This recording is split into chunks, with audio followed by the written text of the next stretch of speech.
Scissor ramping has been around for quite some time, so I'm not sure exactly when it started being used. I first learned about it from Cypher when I started playing at the beginning of Season 4. How scissor ramping is used has changed over time, however, shifting away from simply being a safe way to start your ramping to on-the-fly vertical protection that can be used to enable high ground retakes in the middle of fast-paced build fights. The scissor ramp is one of the backbones of modern build fighting, offering a way to contest high ground by protecting players' heads while they simultaneously gain vertical height. Scissor ramping is incredibly accessible and can be started at almost any time in a medley of different ways. When below an opponent, the scissor ramp is a nigh necessity towards retaking high ground unscathed because of how important it is to mitigate the angle advantage players on high ground have. Today is about the scissor ramp. Wrong video. That's Shoot. the wrong Okay, video. 1 second. Alright.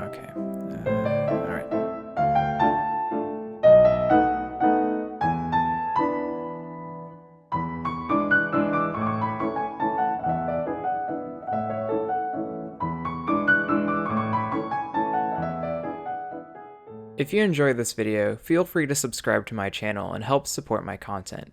I'm hoping to get a support a creator code soon so that I can make and share creative maps with all of you. Back to the video. The scissor ramp, also often called the double ramp, consists of two ramp builds stacked above one another with the player sandwiched in between them. Scissor ramps can be trivially maintained by holding out the ramp blueprint and looking forward, since build placements for both the upper and lower ramp will become available as the player runs upwards. As stated, the primary purpose of a scissor ramp is to provide vertical cover above the player, although it also provides lower cover in the same way that a normal ramp would. Scissor ramps also enable many different high ground retakes, since the presence of an upper ramp creates more upward placement opportunities for the player. The rule of thumb for when you should be using a scissor ramp is simple. Is your opponent above you? Scissor ramping has three elements that involve it: starting the scissor ramp, reinforcing, covering, and extending the scissor ramp, and changing direction while maintaining the scissor ramp. In this video, I'll be going over the first two, as well as two-story scissor ramps.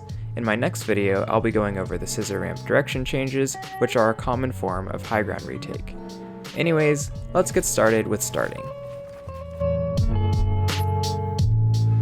There are a few basic scenarios where you can easily start a scissor ramp when on a flat surface. One of the most popular ways of starting a scissor ramp is by looking straight down on a flat surface, placing a ramp above you, and then ramping out normally. Similarly, on flat surfaces you can place a ramp and edit it in half to get under it. You can also scissor ramp immediately out of a tunnel or box, and you can also scissor ramp immediately out of the top of a box. Or you can place a wall and edit through it to start a scissor ramp as well. Sometimes you can start scissor ramping because of the natural state of your environment. Flat walls, such as alongside 1x1 towers, natural buildings, and cliffs make it very easy to start a scissor ramp. Outside of flush vertical surfaces, the most common scenario where you can reasonably start scissor ramping is when you are standing on a floor and there's a wall or parallel ramp diagonally upwards from you. During build fights, you will often spend a lot of time on your ramps, so being able to start scissor ramping while single ramping is important. You can start scissor ramps by placing and editing through a floor. This is most easily done with a half floor edit since it widens the upper ramp placement area, but it is possible with just a corner edit. You can also place floors and phase through them instead of editing them, to provide back cover on the fly. You can place a cone and ramp edit it, and then use a ramp and a floor to quickly reconnect the cone.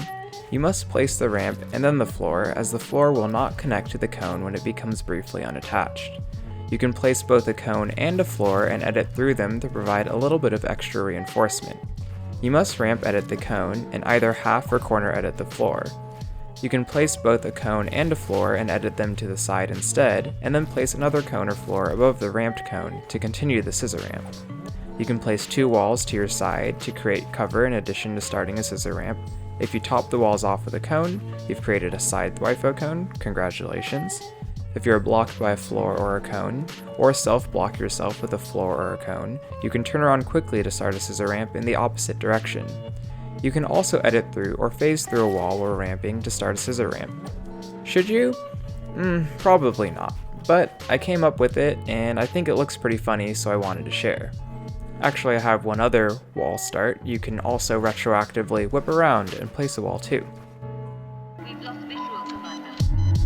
There are a few ways to make your scissor ramps more durable and covered, similar to how ramp brushes have many variants to support different contexts. Probably the most effective and simple way to do this is by placing cones above you as you place your upper ramp. This does not perfectly cover your upper ramp, but is quite effective in most contexts where you would need to scissor ramp.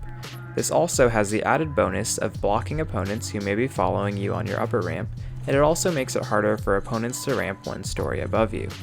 You can also achieve a simple 2-layer scissor ramp by doing a double scissor ramp instead. I don't see this done too often, probably because it doesn't have the same blocking features as the cone reinforcement, but I honestly don't think it's too bad. If you're feeling wild, you can also do this with 3 ramps instead of 2. If, for whatever reason, you also need lower vertical cover, you can compose your favorite ramp brush with the scissor ramp technique you're currently performing. If you do this, try pretending like you're doing a normal ramp brush, but flick upwards to place your ramp after each step.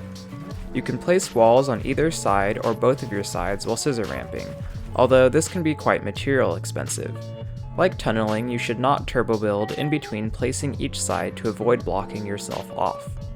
You can also continue to face through floors or place them late to further connect the upper ramp and provide back cover.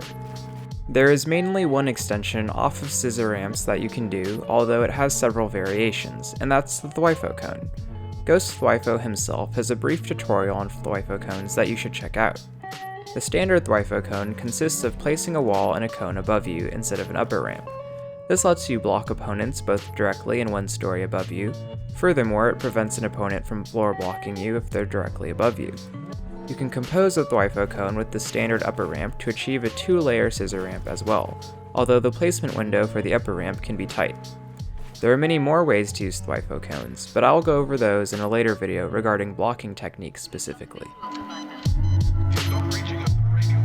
2-story scissor ramps are really the only other type of scissor ramp besides standard scissor ramps. As far as I can tell, however, there is pretty much zero coverage on how they work. The main advantage of 2-story scissor ramps is that they enable you to reach build placements that are much higher than usual. In exchange, they make your character more exposed and are harder to work with. They often crop up by accident due to ramps connecting to stray builds, and so it is useful to be familiar with them even if you don't opt to use them deliberately. From the ground, the easiest way to start a 2-story scissor ramp is by simply placing a wall behind you or editing through a wall and using that to start your upper ramp.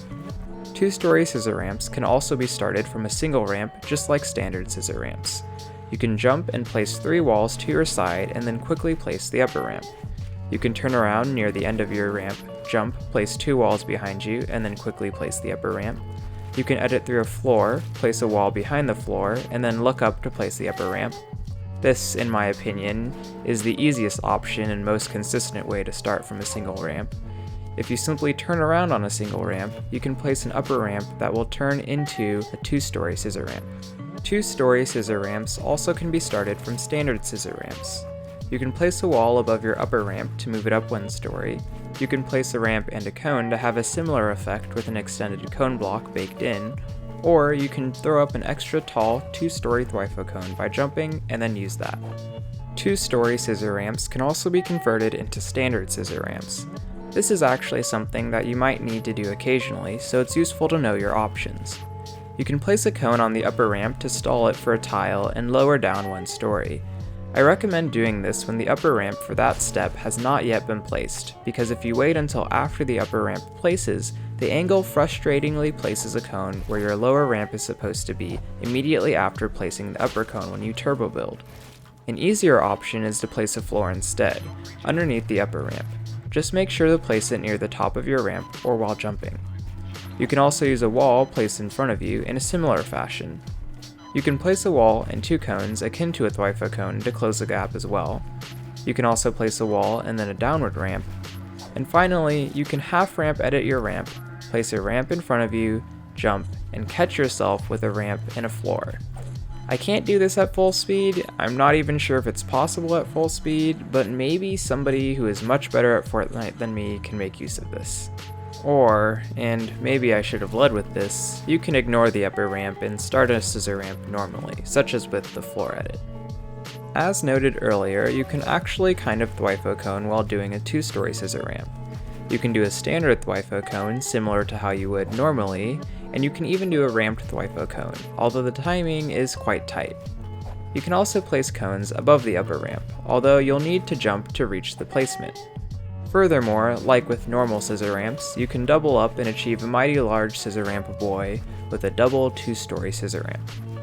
Options that are available while single ramping, such as doing 90s, are also generally available while doing 2-story scissor ramping. There are 2 techniques, however, that synergize with the upper ramp well when attempting to juke opponents. When you reach the top of your lower ramp, you can turn around and flip the upper ramp you're approaching.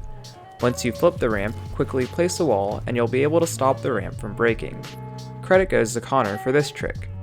You can alternatively not flip the ramp and instead catch yourself with a floor, allowing you to follow up with a cone and scissor ramp off to the left or right. If you've made it this far, congratulations, I actually lied, there's one more step above the 2-story scissor ramp, the 3-story scissor ramp. This absolute unit can be started by entering a standard scissor ramp, placing a ramp and then a cone, ramp editing the cone, and then, without turbo building, since turbo building will place a ramp directly above you, placing an upper ramp. The 3-story scissor ramp is only for the most goated of players. Please do not try this one at home without proper training, and do not attempt the 3-story scissor ramp in front of children. Thank you. So, that's it. That's everything I know and have gathered about scissor ramps, all in one place. Well, no, there is more coming soon in the next video, but I do hope that you learned something new from this one. Check out my other videos if you're interested in more building guides. If I missed anything, feel free to let me know, and I'll put additions and corrections in the description below. Thanks for watching. And follow me on Twitter, that would be so cool, right?